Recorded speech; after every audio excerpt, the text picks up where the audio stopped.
You're listening to a Roddenberry Podcast. Don't touch that dial. We'll be right back. We'll have more news this evening, but first... The latest Gene-ology, a Roddenberry Podcast.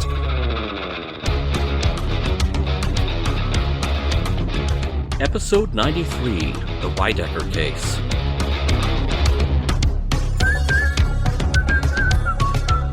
Welcome to Mission Log Gene-ology. I'm Earl Green. And I'm Ashley Thomas. In each and every case of Gene-ology, we dive into the docket of Gene Roddenberry's early TV writing to cross-examine his oldest scripts and shows, testifying about the presence of the kinds of morals, meanings, and messages that were very much in evidence in Gene's most famous later work, Star Trek. And we also tell the whole truth about whether or not these shows stand up now. This week, there are 8 million stories in the Naked City, and Gene got to tell just one of them, the one about the Rydecker case, complete with a real gem of a suspect on the stands. Before we get to trivia on this week's episode, let me take a brief moment to encourage you to join our Patreon, or follow us on YouTube, or leave a review wherever you are listening to us. Patreon is your gateway to all things Mission Log, including exclusive access to the unedited version of our show and our private Discord, where you can interact with us, your hosts, Earl and me, during scheduled live chats like Gene-ology After Dark, 7 p.m. Eastern, along with occasional screenings. You can access all of this for a mere $1 a month. So head over to patreon.com/missionlog. See what tier works for you and join us in the conversation. By the way, folks, those reviews help our shows out more than you know. Even if you can't come up with the words for a written review, a 5-star rating really does go a long way to tell the algorithm that you like us, you love us, you want some more of us, and that other folks might like, love, and want more of us too. We are counting on our loyal genealogists to help us spread the word. And now, this week's trivia. Earl, I think you have put some trivia in order for us today, sir. I'm calling this court to order. Let's go. All right, yeah, I do have extremely trivial testimony, which anyone who's ever talked to me knows that is the case. Same.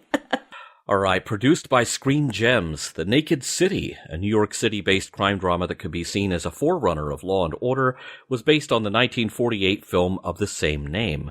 But its 4-year run on ABC almost didn't happen. The first season, largely written by Sterling Silliphant, consisted of half-hour episodes but suffered from cast turnover and other issues. And ABC canceled that show at the end of the first season.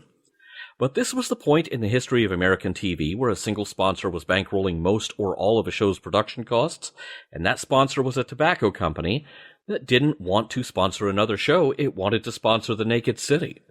But in the interim, Silliphant had taken the premise of one of his first season episodes and spun that off into its own show, Route 66, so he was unavailable to creatively guide The Naked City upon its return as an hour-long show. It was the second season of the hour-long Naked City, the third season overall, to which Gene contributed his only script, and it all began with a pitch delivered to the show's producers by Gene's agent. There's no date on this document anywhere, but there is this 3-paragraph summary. This is a man-bites-dog story, an unusual switch on a familiar dramatic theme. We're all well acquainted with the story of the innocent citizen framed and railroaded by perjury in court. This is a look at the other side of the coin, how an arresting officer in a case can be discredited and destroyed. This is the shocking and grimly true account of a police officer's crucifixion by perjury, innuendo, politics, and wealth. It has happened before in many courtrooms in many cities. Every police officer, lawyer, and judge is completely familiar with the facts in such cases. But it's a new story to our audience, and it's rather frightening, exposing flaws in our system of justice for which there are no easy remedies. The entire episode will take place in a municipal court building, most of it in the courtroom itself. We will aim for a high degree of reality, a feeling of being in an actual courtroom, listening and taking part in an actual case. Well, that's ambitious. And it kind of feels like Gene might be on a tear about something from his days in the LAPD, since his wording about this being a true story seems very specific. It does bear some similarities to a very early script Gene wrote for another show. See if you could spot which one. Paul Burke is the show's lead character, Detective Adam Flint.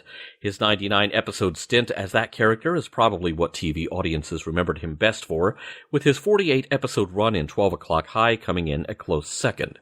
In both cases, Paul was not the show's original lead, but took over the lead role and stuck around longer. Paul also had a movie career, but sadly it suffered from the first job he took after 12 O'Clock High, the 1967 movie Valley of the Dolls. His supporting role in the Thomas Crown Affair immediately afterward helped to keep his movie career from cratering, but Paul was primarily a TV actor afterward. We'll see him again in an episode of The Lieutenant. Paul Burke died in 2009. As Burke's girlfriend, Libby Kingston, Nancy Malone was a recurring guest star and not a regular, but she was a familiar face of 60s and 70s TV, with appearances in The Twilight Zone, The Outer Limits, The Fugitive, Ironside, The Rockford Files, Lou Grant, and quite a few others. She never worked directly with Gene again, but in the late 70s she was the first woman to be vice president of 20th Century Fox's television division, moving into directing and producing in the 80s and continuing in those roles through the early 21st century. Among her directing credits, 2 episodes of Star Trek Voyager, Coda and Message in a Bottle, which you can hear discussed at length in Mission Log episodes 490 and 514, respectively. Nancy was also a friend of Susan Oliver and appeared in The Green Girl, a retrospective documentary of Susan's career, which was released in 2014. The same year, Nancy Malone passed away. As Beth Rydecker, the character whose actions set the whole story in motion, we have a very early career appearance from guest star Catherine Hayes. She's probably most associated with the general television audience with her incredible run on As the World Turns, where she appeared in over 1,500 episodes, stretching from 1972 through 2010. Star Trek fans, on the other hand, probably remember Catherine best for a guest appearance where she did not have a single line. She was Jem in the 3rd season episode The Empath. But between The Naked City and Star Trek, she'll work with Gene again, guest starring in an early episode of The Lieutenant. We lost Catherine Hayes in 2022. The Rydecker case aired on Wednesday, June 6, 1962, as the 31st episode of The Naked City's 3rd season. The Naked City's competition on CBS was the Playhouse anthology The United States Steel Hour, and it was up against the Bob Newhart Show, which was not a sitcom, but this was a comedy variety show, as well as the news magazine David Brinkley's Journal on NBC. The Rydecker case was directed by John Brom, who we will see behind the camera again during the run of The Lieutenant.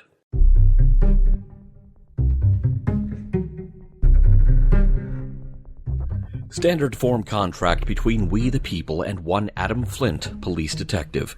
In return for take-home pay of $91.70 weekly and such pensions as you may survive to enjoy, you do hereby agree to the following limitations on your life, liberty, and pursuit of happiness. If, let us say, on some early morning after an all-night burglary investigation, you're en route home in your car and you come upon some significant violation of the law, you will ignore fatigue and diligently perform your duty. You will further maintain at your command a detailed knowledge of all appropriate statutes, codes, and ordinances, and rules of procedure and evidence, which you will be expected to apply on split-second notice and with an accuracy that will withstand the most learned courtroom debate. As a police officer, you further agree to take the most extraordinary risks on our behalf, exposing yourself constantly to physical danger and civil liability. Further, you will be expected to resist material and carnal temptations with the strength of a saint. And we further demand that you meet weakness, intolerance, lust, madness, prevarication, life, and death with the judgment and the wisdom of a Solomon. In return for which, we the people, or at least a significant number of us, will promise to hold you in perpetual suspicion and low esteem. Said customary agreement between citizenry and officer to remain in force until said officer's illness, injury, retirement, or death doth end this contract. The Rydecker case. Teaser. Detective Flint is driving home, slowly, after an all-night stakeout. It's time to go home, hit the little detective's room, and then hit the hay, at least for a little bit. But, not so fast. Actually, correction, way too fast. That's the best way to describe This car that just goes careening out of control right in front of Flint. It's a pricey convertible, and it slams right into the front of a parked car. Its driver backs up and then takes off like a bat out of Hell's Kitchen. Flint is duty-bound to pursue. Trying to keep up with the convertible, Flint notices the driver throw something out of their open window and comes to a stop just long enough to pick it up. It's a plastic box with pills in it. Pocketing that piece of evidence, Flint hops back into his car to give chase and makes a split-second decision to take an alternate route from the car he's following, betting that they will double back. Flint maneuvers his car to block the other driver, forcing them to stop. The driver in question looks to be an attractive young wealthy socialite, complete with fur coat. Flint shows her his badge and identifies himself as a police officer, which doesn't seem to bother her one bit. A cab driver who witnesses Flint's interception maneuver approaches on foot, thinking that Flint is some creepy guy attempting a high-speed vehicular pickup line, only for Flint to show him the badge too. The young lady, Beth Rydecker, emerges from her convertible, being weirdly flirty and very uncoordinated. This dame is DUI AF. It's only then that she notices how damaged her own car is. Oh well, have to get a new one. Probably second time this week. Flint enlists the cabbie's help. Go to that payphone over there and call for a squad car. Flint asks Ms. Rydecker if these pills belong to her, and she asks Flint, "What makes you think I need a booster?" Flint asks to see her driver's license, and she tries to flirt her way out of that request, but it doesn't work. She hands her license over, and she purrs, "Wouldn't it be funny if you were the one in trouble?" Act 1. Libby Kingston, Flint's girlfriend, is waiting for him at the courthouse, not just to see him testify in the Rydecker case, but to point out that she's done her homework on how much a marriage license costs. Libby pauses on the way up the courthouse steps to ponder a sign carved in marble over the entrance.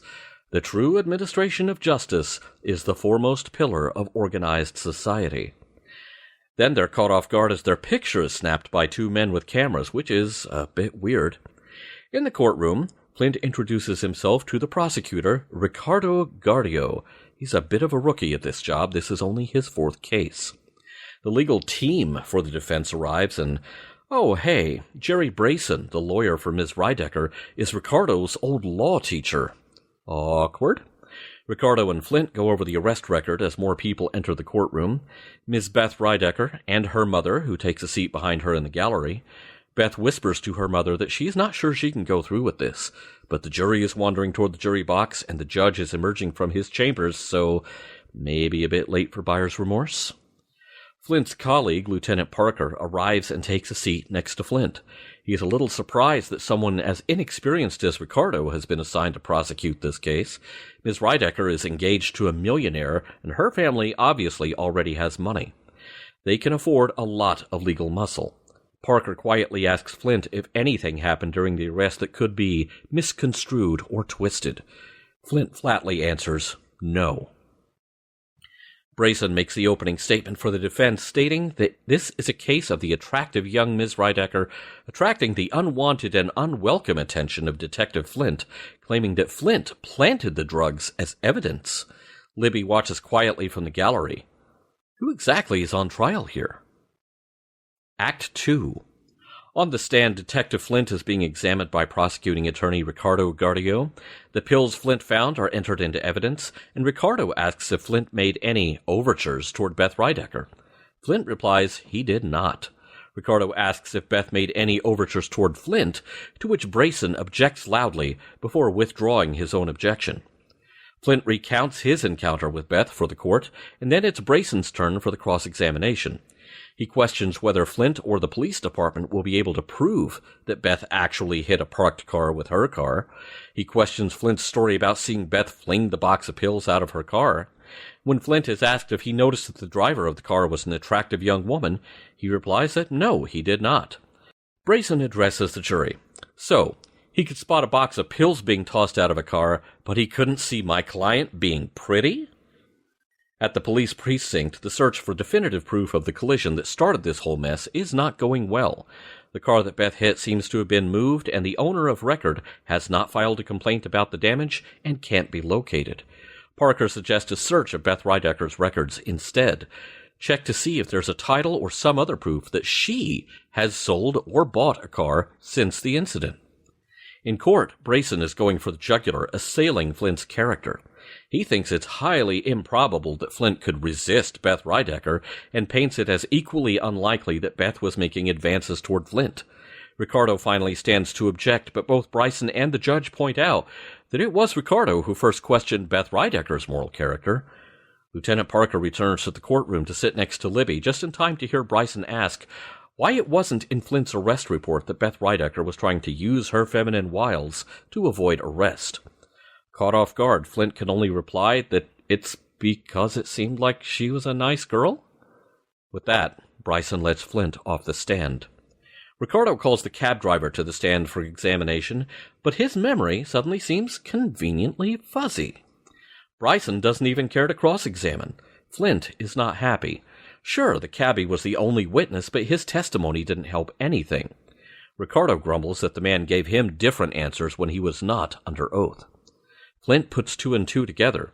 The Rydecker family paid off the cab driver and has now effectively put Flint on trial. Act 3. The court is in recess. Outside the courthouse, Flint asks Libby if she still wants to marry a cop, but she laughs this question off. Hey, if women are suspiciously throwing themselves at Flint, maybe she needs to lock him down now. But when it comes time to head back into the courtroom, Flint would rather Libby was elsewhere.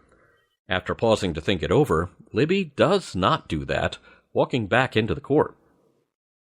In a private conference, Brayson meets with Beth Rydecker and her mother's lawyer, and the push and pull between lawyers causes Brayson to ask Beth if anything about the case is making her uncomfortable, including the presence of her mother and her mother's legal team, who have already vetted the next witness and provided Bryson with a script to follow for the examination.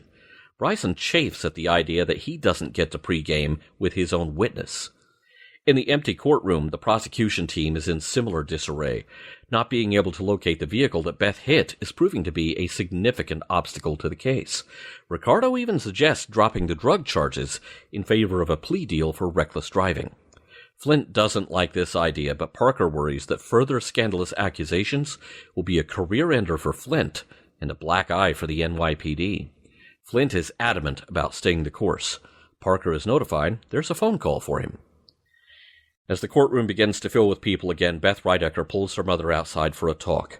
Beth breaks down in angry tears. She's not sure she can keep doing this. Her mother starts to call her an ingrate, but Beth pushes back on that. Ever since she was a little girl, her mother has called the shots. She had to approve of every school, every boy, everything. Mrs. Rydecker says, fine. You know, in a way that rhymes with fine. Beth's a big girl. She can do what she wants, with no backup and no safety net. Beth confides that she had been to a party and popped a pill that made her do wild things. But those were her choices. Her mother starts pouring on the emotional blackmail. Alimony from Beth's father allowed Beth to have the life she's had so far, but Beth couldn't do as well on her own. Hey, now there's a third person in the room, Beth's fiancé, or financier, maybe both. He came back to the Big Apple as soon as the story hit the papers. Beth wants him to know the truth, but also wants to know if he still loves her no matter what. He replies that the truth always matters. The courtroom. Bryson offers to have a sidebar with Ricardo to review certain aspects of the case, which rhymes with let's make all this go away by dropping the charges. Ricardo politely declines. Parker has received word that the car Beth struck has been located in a scrapyard, already junked beyond recognition, and utterly inadmissible as evidence. Act 4. On the stand, being examined by Bryson, Beth Rydecker obediently spins the tale of being stopped by Detective Flint. At first she was afraid. She was petrified. She testifies that Flint made suggestive remarks about her appearance and her clothes, and didn't even identify himself as a policeman until the cabbie appeared. She claims that Flint told her that policemen have a way of ruining a girl's reputation if she gets too high and mighty. Hushed conversation fills the courtroom, but Libby watches quietly, and somewhat to Flint's annoyance, so does Ricardo. Bryson calls for a recess. Flint glances at Libby and sees doubt on her face.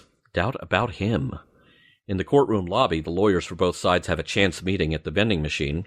Bryson rattles Ricardo by questioning his academic performance and his competence, something he couldn't get away with saying when court is in session, but in the lobby, all's fair in love and war. When court is back in session, Ricardo cross-examines Beth Rydecker, focusing on the damage to her car. Ricardo asks why Beth didn't ask the cabbie for help if she was being assaulted, and she answers that she didn't think the cabbie could do anything against a policeman. But Ricardo reminds her of her own testimony from earlier, that it wasn't until the cabbie showed up that Flint even flashed his badge. Whoopsie! Suddenly Beth says she doesn't remember things so well because she was so afraid. Ricardo keeps pressing the attack, and then Beth accidentally admits to hitting the parked car. Whoopsie number 2. The witness is released, and the witness Bryson has been expecting arrives. Bryson again asks for a recess. Conferring privately with Ms. Hooper, the newly arrived witness, Bryson is curious as to why she's testifying. It seems she has a story similar to Beth Rydecker's involving Detective Flint. Bryson wants to know if Ms. Hooper has been paid off by Beth Rydecker's mother, like the cabbie was. But she says she has her own reasons for testifying. Act 5. On the stand, Ms. Hooper talks about her own encounter with Flint when he pulled her over for drunk driving before discovering she wasn't drunk. As there was also a manhunt happening in that part of town, Flint let her off with a warning and personally escorted her home, at which point he was invited in for coffee. But that wasn't the only time this happened. It kept happening.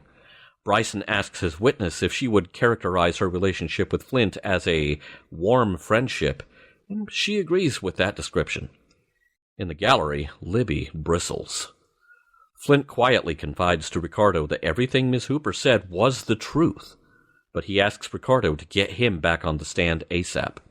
Ricardo does this immediately, declining to cross-examine Ms. Hooper. Back on the stand, Detective Flint confirms Ms. Hooper's recollection of events and admits that the ongoing visits were a bad judgment call on his part, especially since he was already engaged. But he never forced himself on Ms. Hooper and never used his authority to coerce her. Flint also states that none of this has anything to do with the Rydecker case. In the end, Beth Rydecker is cleared of everything but the reckless driving charge. Sentence? A 10-day jail sentence or a $75 fine. Well, that's within Beth's and future Mr. Beth's budget. She, her fiancé, her mother, and her legal team file out of the courtroom. Lieutenant Parker tells Flint that he will be docked 5 days' pay for the revelations of his misconduct, and that he's expected to be back on the case immediately. There are plenty of other crimes to solve in the Naked City, and he shouldn't sweat this one. By the time you retire, if you make it, your reputation will be muddied 1,000 times. It's a risk you will have to take every time you make an arrest. You'll just have to learn to live with it, like a doctor learns to live with the risk of infection. As he makes his way out the door of the courtroom, Flint bumps into Ms. Hooper, and then Libby. Super awkward. But Libby makes it clear she's the current lady friend, and Flint is relieved that he's not in too much hot water after everything he confessed to on the stand. The end. Well done, Earl. I believe you brought the court of recap to order as well as trivia today. Fantastic job, my friend. Was it really order or was it disorder? You be the judge. It might have been disco is what it might have been. Because at first she was afraid. She was petrified.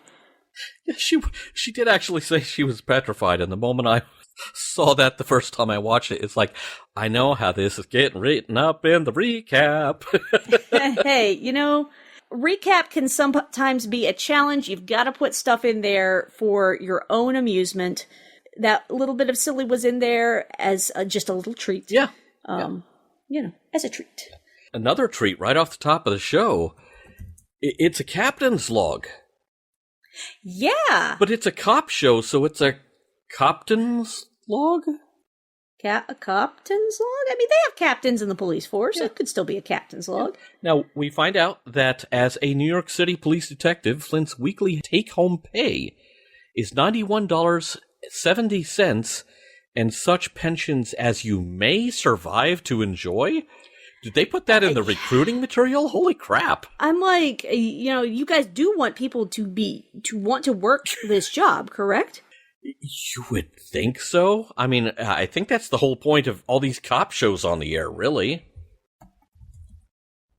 Yeah, for real. I mean, and to be fair, I watched, when I was watching Gargoyles growing up, I thought about being a cop for a long time just because I wanted to be a Lisa Mazza. I wanted to be a super cool police detective. So, remind me, Earl, real quick, what year was this released? 62. 1962. And then, what was the weekly salary you said? $91.70. Normally I do the adjusted for inflation, and I neglected to on this occasion. So, what does the survey say? According to ye olde U.S. inflation calculator on usinflationcalculator.com, if in 1962 I purchased an item for $91.70, then in 2026, that same item would cost $987.60. Cumulative rate of inflation, 977%. Wow. Weekly.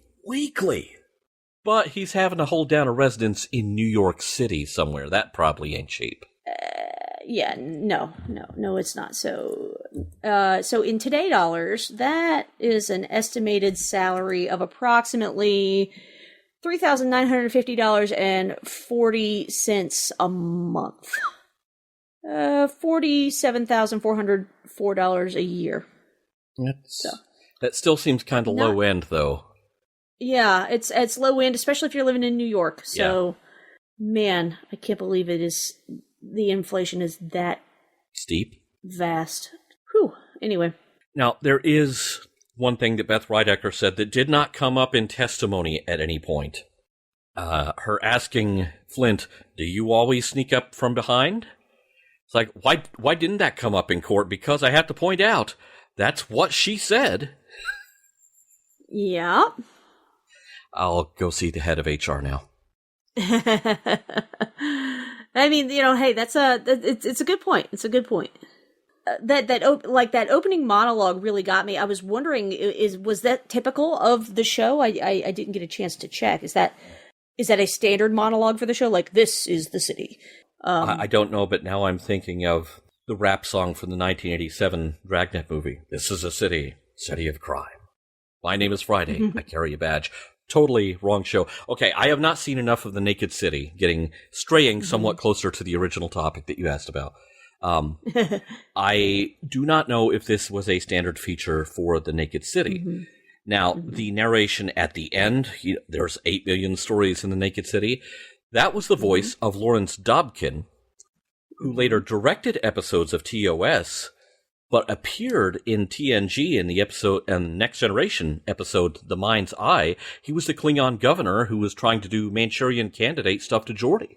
Oh, that guy. Yeah, that's Larry Dobkin doing that narration at the end. Little bit of trivia that I left out of trivia, but I remembered it, so there you go. Yeah, it's how my brain works. Sorry. But no, I do not know if that was a standard feature, but I hope that if it was more cheerful than that one, because, boy, that one did not make me want to become a police officer at all. It sure did not. It did not paint a pretty picture, and honestly, you know what? Good. Because people need to be realistic about what goes into that kind of role, what is required of you, what is expected of you. Including the sacrifices. Yeah. Even today, like, the modern television landscape is comprised of what a friend of mine refers to as propaganda shows. And these police dramas, it's not that they're not interesting television or anything like that, but, it's, kind of like this, it's done so much to kind of solidify in a lot of people's heads that cops are always in the right, cops are never wrong, cops never do anything bad. What are you talking about? Yeah, just comply. Just comply, and all of that, unfortunately carries over into real life where that is not reality. Yeah. I thought this script was interesting to at least, give us the perspective of, because as you said, this is theoretically based on a true story. You have to wonder, is this something Gene experienced? Is this something that he observed a situation with a coworker? It feels like it may be the latter, because Gene's role in the LAPD, after he, put in his time, paid his dues as a beat cop, he was the speechwriter for the chief of police. And so this seems like something, if you think about it, from a PR perspective, this seems like something a chief might have had to make a public address or a press conference to address something one of his officers did, and I wonder if that's what inspired this. Yeah. I just really have no way of checking on it, but I would bet that it was something he heard about. Because it really does seem like he is on... He's got a sticky wicket here. He's got something to get off his chest. Gene is really good about nuancing stuff like this. Like, things that can be difficult issues, or situations where, oftentimes it is the shoe is on the other foot, but this is a little bit of a different scenario. For most of the show, yeah. There is a corner that it turns eventually, but yeah, for a lot of it, it really does seem like, oh, woe is me, I'm a cop. And yeah, I'll probably get to that in discussion, but it is something I did notice. And hey, look, Gene was a former police officer. I'm sure he feels a way about this. Sure. Yeah. I was kind of surprised at how little fuss, for this sort of a production thing, how little fuss The Naked City makes about its opening title. A logo shows up at the end of the opening teaser, then again coming back from the commercial break, trying to sell everyone cigarettes and Brill Cream. It's almost like a show open from, remember around 2010 or so, where we went through this thing of like the 10-second show open, like Lost. I think Lost really got that kick started. It's there for a few seconds, it's gone again. The starring credits, everyone's credits, appear over the show itself. It's kind of fascinating watching the expansion and contraction of opening titles on TV over time, and it's probably only noticeable to me. We do spend a lot of time watching old TV. Yeah. On the one hand, sometimes like Star Trek, the opening titles are, you get to make the mission statement of your show there. You get to let your composer rock out. Yeah. And maybe there's some really striking visual thumbprint that you can leave on everything. But here, it's like the showrunners want to spend this time on story instead. Give as much screen time as possible to the narrative so they don't have to leave anything on the cutting room floor. But really, in the end, somewhere in the calculus of how long is the show open, you have this pile of tells about how much money does the show have to spend, and what priorities and choices are the showrunners making. And of course, these days, now the pendulum has swung to enormous opening credits. Because every co-producer and the horse they rode in on has negotiated an above-the-line credit, and so they all have to be in the titles. And so suddenly your opening titles are 2 and 3 minutes long. It's just, it's kind of fascinating to me to watch the trends over time, because it's kind of a way to take the pulse of the industry and just a given show. And that is a weird thing that probably only I notice, but now it occupies space in your head too, dear listener. You're welcome. We can talk more about this in discussion, but I was a little bit aggravated at the line. I'm a woman. I was scared. I was petrified, and I stopped thinking logically about this or whatever. I can't remember the exact turn of phrase. We wrote down the same line, and that is definitely in my discussion notes. Yeah, just wanted to bring this to the attention of the listeners. That's inappropriate, because for a multitude of reasons that we'll get into in discussion. My initial thing that I wrote down next to that line, because I heard that line and I wrote it down immediately, and right next to it, did a man write this? Fun fact. Oh, wait, yeah. Yeah. One did. Yeah. Anyway. The quote in marble over the courthouse. That's actually a misquote. Oh, good catch. I totally missed it. The closest I could find on the historical record to that phrase is the opening paragraph of a letter from George Washington to Edmund Randolph, dated September 28, 1789. Impressed with a conviction that the due administration of justice is the firmest pillar of good government, I have considered the first arrangement of the judicial department as essential to the happiness of our country and to the stability of its political system. Hence the selection of the fittest characters to expound the laws and dispense justice has been an invariable object of my anxious concern. Okay. Couple of thoughts there. Oh, George, if you only knew. Moving on. This then transforms into the true administration of justice is the firmest pillar of good government, which comes from a caption in almost comic book style lettering on an illustration by American artist William Sharp, who chose to illustrate this phrase with pencil art of two very fat men smoking cigars in front of a courthouse, which sends a message, perhaps a different one now than the artist intended at the time. Or who knows, maybe he was way ahead of his time. This piece of art is in the Philadelphia Museum of Art, by the way, by William Sharp. Again, fascinating watching things transform over time from firmest pillar to foremost pillar, and from good government to organized society. It's like, yeah, we're giving up on the good part. You can analyze those choices all sorts of ways. I just thought I would point out that there is an actual quote behind it, but the show does not show you the actual quote. I just want to point out that, and we'll dive into this a little more in discussion. Mrs. Rydecker, her explanation of why we're doing it this way, and you wouldn't have the strength to do what I did. That is very, very narcissistic. I see why Mr. Rydecker left. Because that is textbook narcissism right there. No one can do it as good as me, blah, blah, blah. Yeah, they make it clear that her fortune comes from his alimony payments. Yeah. And so he's not dead. He just didn't stick around, and you kind of see why.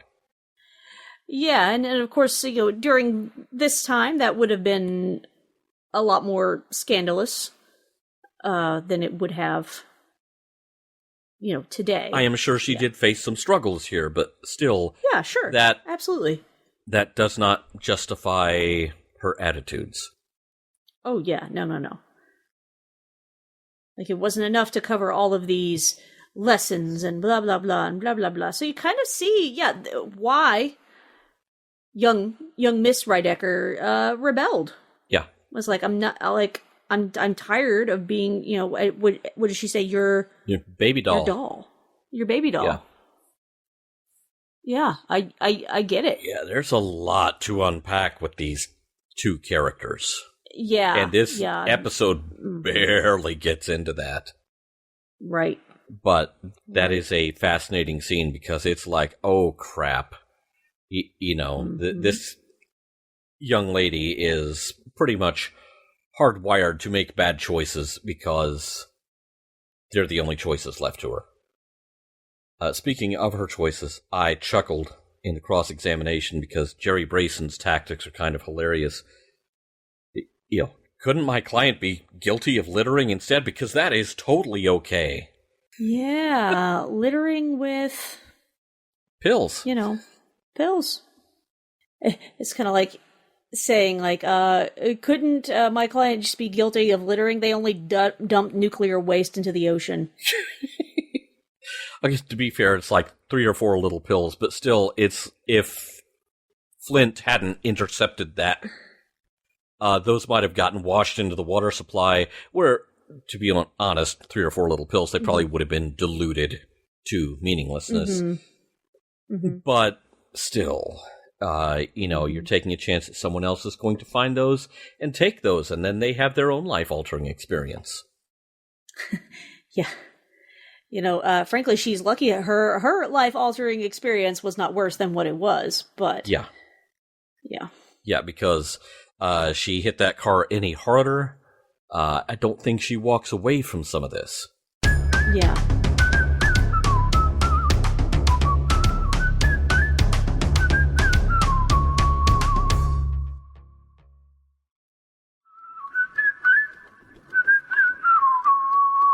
Ashley, you may not realize this, but you dangerously set up a rant for me in discussion. Oh, I do love a good Earl rant, so bring it on, bro. Yeah, okay, so let's go back to this line.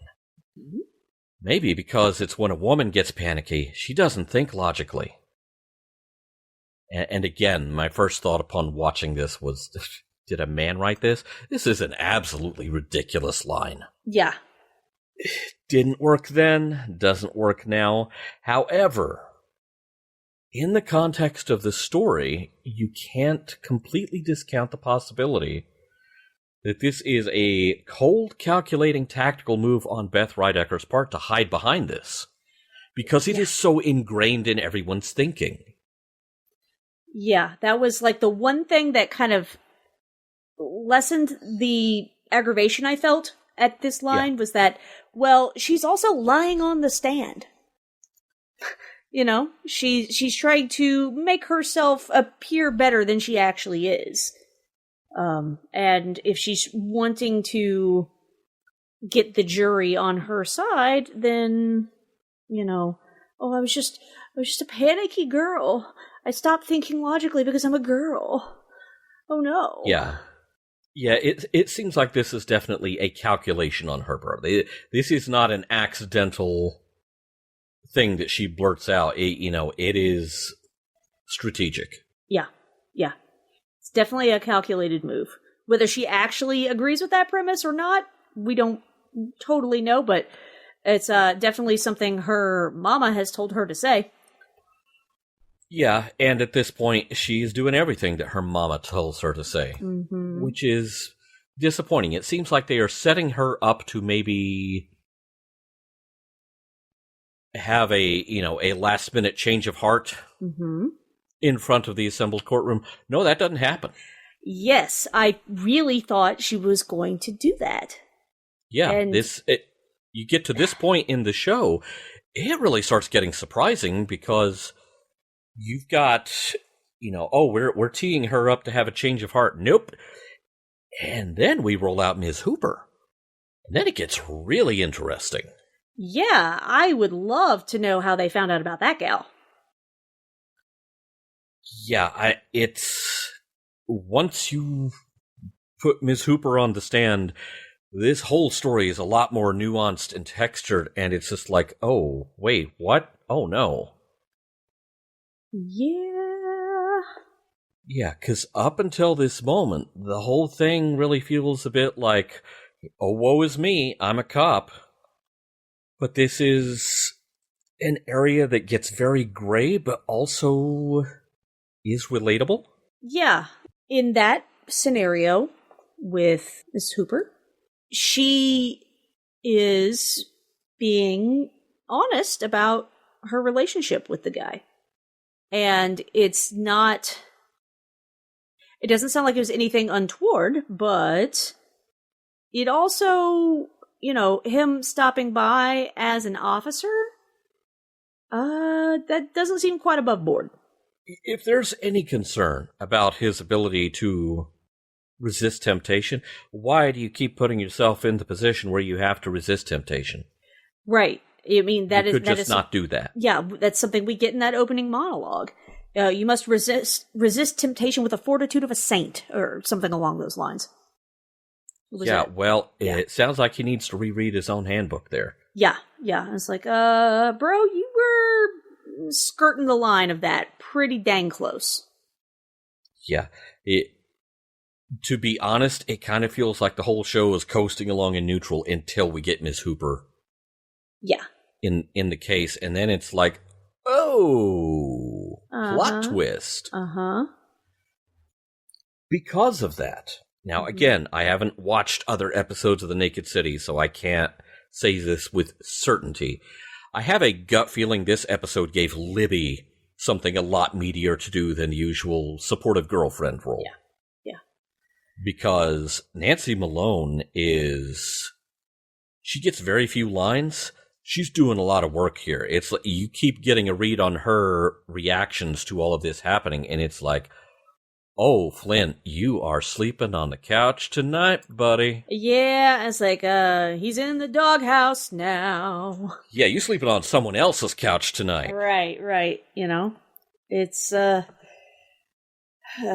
he is definitely in some hot water. Lucky that Libby is a good and faithful girlfriend. Yeah, she's fiance, very forgiving. Excuse me. Yeah. Because,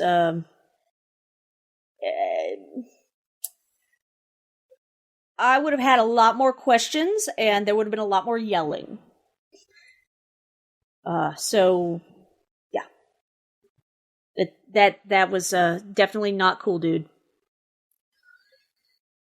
In the not cool department, what's your read on that very last little tag at the end where he's trying to leave the courtroom, and it's like, oh, there's her. Oh, there's her. Oh, hi.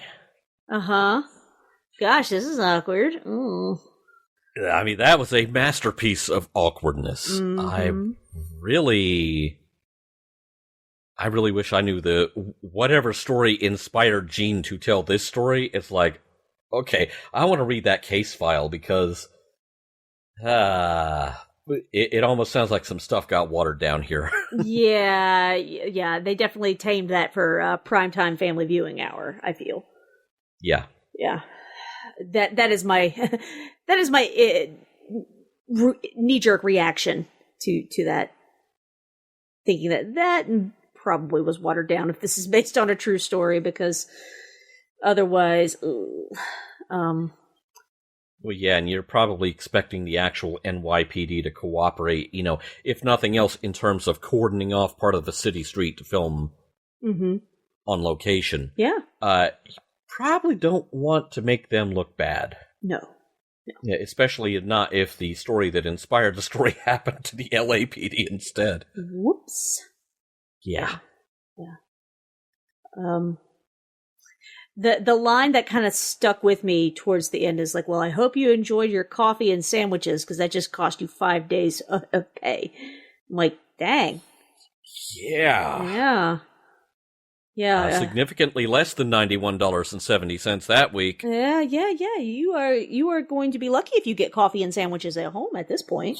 Yeah. Yeah, because you expect Miss Libby over here to make you coffee and sandwiches? Like, no, bro, you're going to take up the spiritual practice of fasting.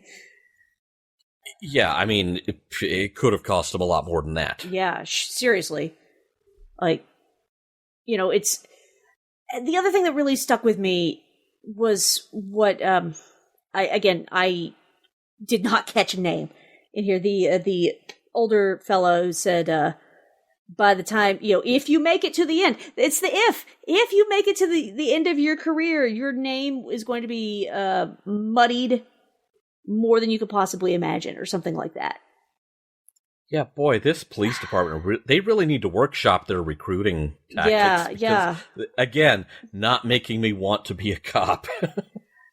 But at the same time, if you are in a public-facing job like that, especially like, in a government job, this is reality. Like, yeah. Like, you can't make everyone happy. You're not pizza. Yeah. This feels like the very, very grown-up version of the Mr. District Attorney episode Police Brutality. It makes that episode look like a coloring book. Agree. Because it's kind of doing the same thing, but it's a lot more nuanced and surprisingly much more adult. Yeah. And so it took me a couple of watches and finally settled on, okay, no, I really like this one. This is really good. There are lines like the one that they put in Beth Rydecker's mouth that aggravate the hell out of me. But it's like putting a monstrously sexist line in Zumwalt's mouth in Whiplash. It's like, okay, we're doing this to tell you who the character is telling you who they are. Right. And you should listen. Mm-hmm. Much like you should listen in real life. Mm-hmm. Yeah, there's that line, when people tell you who they are, you should listen. It's fascinating. I kind of now want to watch more of this show. Because if the other scripts are as good as this one, okay, yeah, I can see why it ran for, all told, something like 150 episodes. Mm-hmm. Which was not the kind of run every show got back in those days, especially one that skirted as close to being completely canceled as this one did. Right. But if they are all on the level of Gene's script here, this was probably something to look forward to. This was the definition of appointment TV in the old days. It's like, okay, we know we're going to get something meaty here. Right, right. You already mentioned, Earl, the relationship that from what I kind of observed about the younger and elder Ms. Rydeckers. I believe the elder Ms. Rydecker to be a textbook narcissist, just based on those very few statements that she mentioned. And I loved what Beth had to say, like, yeah, I went to a party and I took a pill, and yeah, I was doing some crazy things, but I did them. Like, yeah, she did them under the influence of some kind of something, but it was her choice to do them. And she is owning that responsibility, and Mama ain't having it. Yeah. Like, I appreciate that we don't often see the spoiled rich kid actually owning their mistakes, but at the same time, she still bowed to pressure from her mom. Yeah. So she perjured herself. Yeah. What was the function of that? Like, perhaps to show us that Beth has no choices no choices available to her but bad ones. And that one pill, probably not going to be the last one, because she's still hemmed in really tight. Yeah. It's kind of like she's now occupying the same space as Nora from the Have Gun Will Travel episode, Cage at McNabb. Nora set up Paladin to be attacked and involuntarily swap places with her violent convict husband who wanted to make a jailbreak. Mm-hmm. Do you forgive Nora for that? Do you forgive Beth Rydecker for that? Or do you just kind of hang on tight because you know this is not going to be the last bad choice she makes? You have to wonder, because she had her fella there. Yeah. And like, is he in on this too? Like, I never got a clear read on him. Well, future Mr. Beth does not get much in the way of lines. He's like, of course truth matters. Which, that line seems like it's just there to heighten her moral dilemma. Yeah. Before she goes back into court. Yeah. But he doesn't have much to say after that. He's just supportive boyfriend. Yeah. But hey, it's nice to see handsome guy with dark hair in a suit number 7 get only 2 lines. Yeah. As supportive pal for once, instead of a lady getting saddled. The women in this episode get something to play with, and they go for it. Yeah, they, it's definitely better than 333 Montgomery, where I forget the actress who was like your big get for the show. She's got, top tier crediting in the opening credits. And 6 lines? 6 lines. And she's on the stand. And that's it. Like, the only other thing she does is kind of loom menacingly in windows. Yeah, this is it. But, like, all the gals here, I feel a little bad for Nancy Malone because she doesn't get a huge amount of dialogue, but she is still doing some heavy lifting with her face. She was the best part of this Her reactions made me worry more for Flint Yeah. than anything anyone in the courtroom was saying. It's like, oh, dude. I mean, talk about throwing someone under the bus. Like, she was going to do that, like, with a look. Yeah. Like, mm-hmm. Yeah, it's very... if acting is reacting, boy, her credit should have been, like, up there with Paul Burke. Well, actually, I think her credit was pretty close to the top with Paul Burke.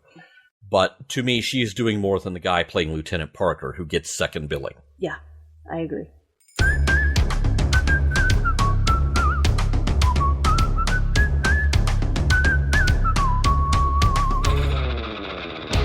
All right, Earl.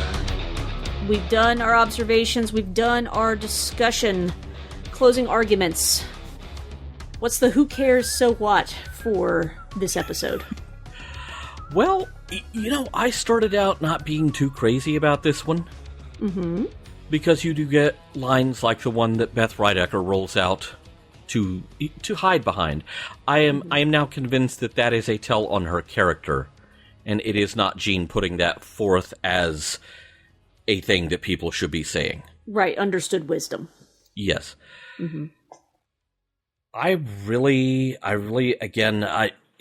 It took a few watches. This is a more than once watch. I really dug this one. It seems for quite a long time like this is going to fall under the heading of propaganda.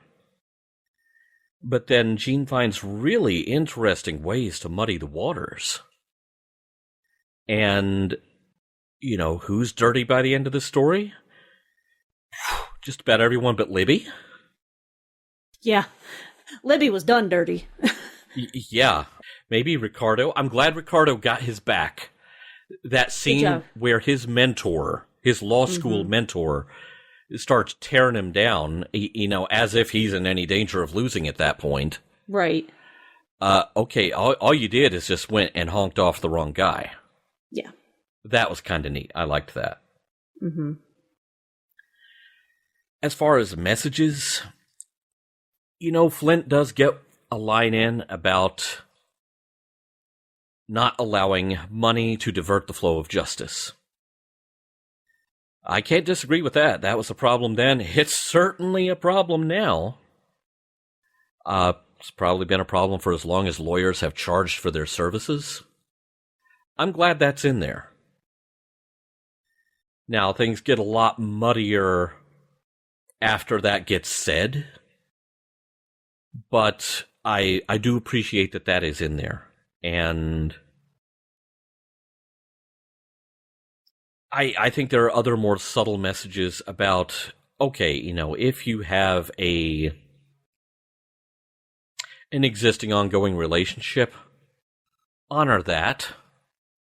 Don't put yourself in a position where, oh, hey, something might happen with the lady offering me coffee and sandwiches, but maybe not.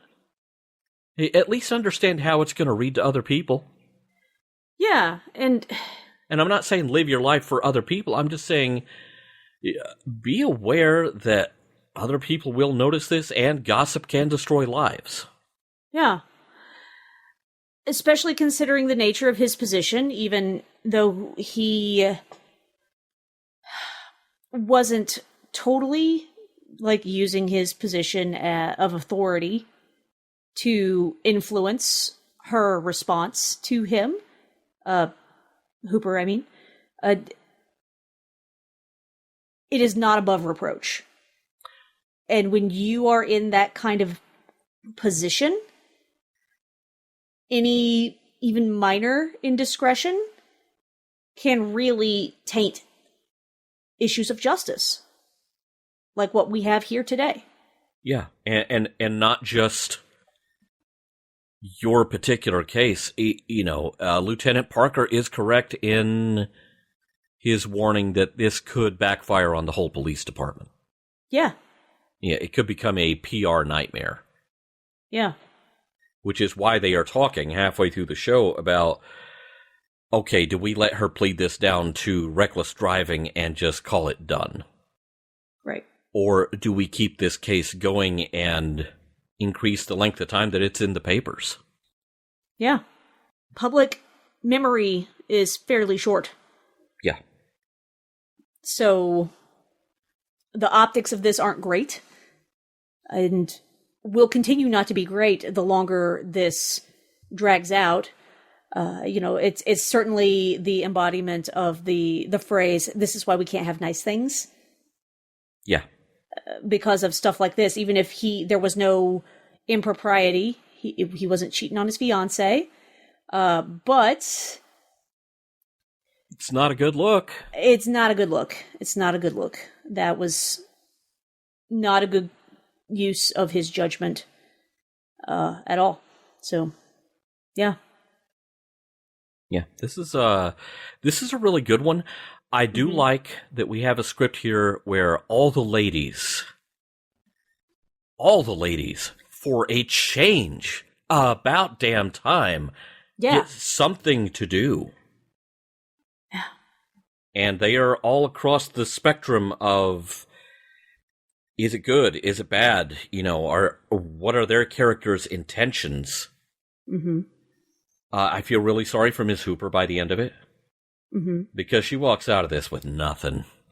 Yeah. I mean, she doesn't look great. Some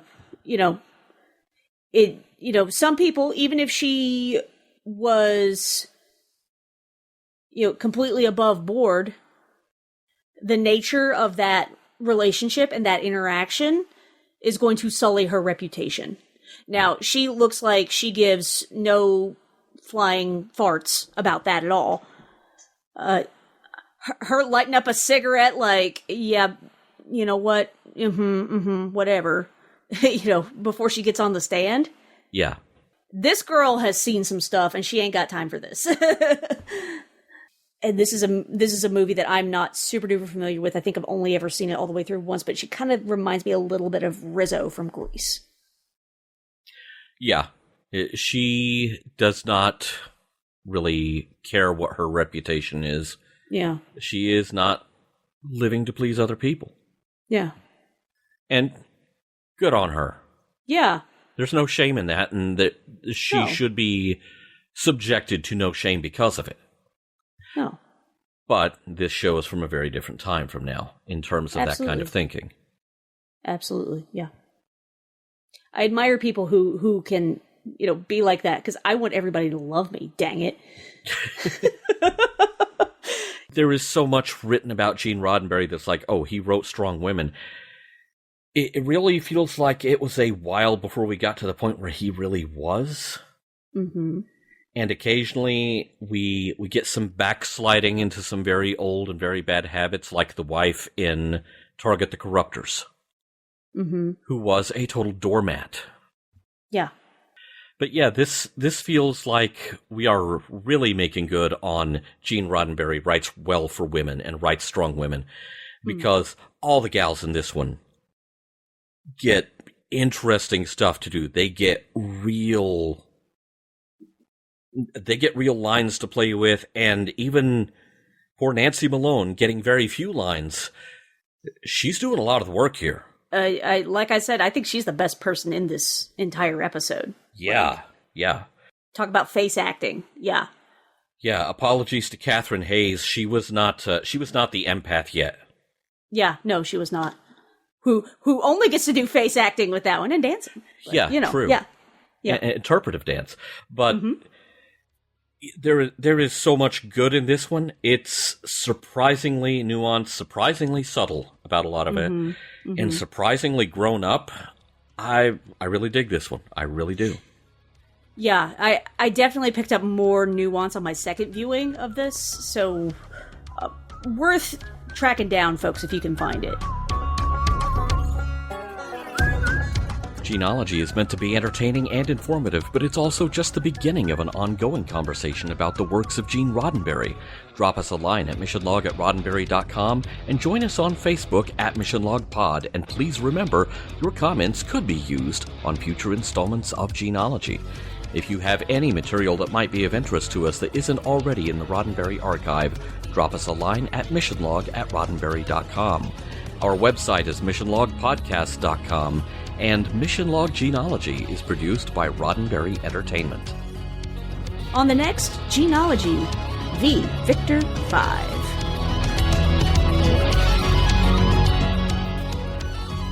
Special thanks to consulting producers Matt Esposito, Tom Kozak, Mike Richards, Mike Schabel, and Paul Shattuck.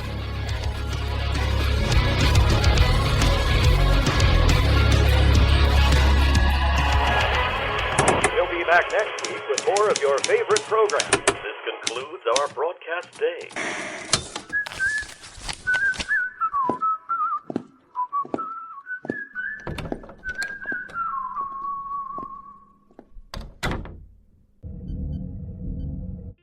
This is a Roddenberry podcast. For more great podcasts, visit podcast.roddenberry.com.